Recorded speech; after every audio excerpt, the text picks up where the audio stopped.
The Obama administration has finally acknowledged that those hurt and killed in the 2009 Fort Hood shootings were victims of terrorism, not workplace violence. And while formal recognition of that fact is set for tomorrow, Fox News has learned the Defense Department is apparently not putting its money where its mouth is. Here's Chief Intelligence Correspondent Catherine Herridge. On November 5th, 2009, Sean Manning was shot 6 times by Major Nidal Hasan. 2 bullets are still in his body, and he suffers from PTSD. Manning is about to receive a Purple Heart, but is not getting combat-related benefits for his wounds. In a Fox documentary, Manning recounted the massacre, which killed 13 and injured more than 30 others. That's when somebody walked into the medical clinic and yelled Allah Akbar.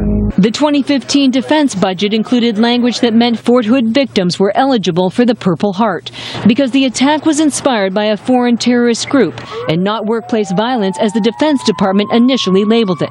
Manning submitted new paperwork so that the Army would recognize his injuries were sustained in the line of duty, but his appeal was rejected by a physical evaluation board apparently based on a narrow interpretation of the law. Quote, "Nowhere in the Act, however, does it offer combat benefits for service members permanently disabled in attacks inspired or motivated by foreign terrorist organizations."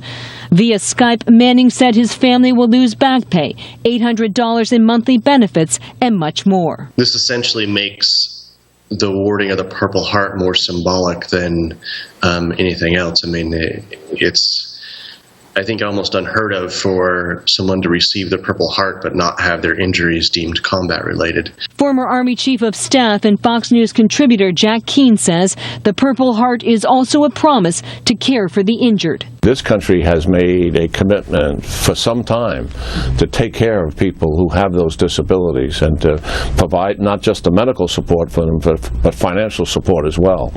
In a statement, an Army spokeswoman said all recipients of the Purple Heart Medal will receive the benefits to which they are legally entitled, and in Manning's case, he will have the opportunity to present evidence at a formal hearing, Brett.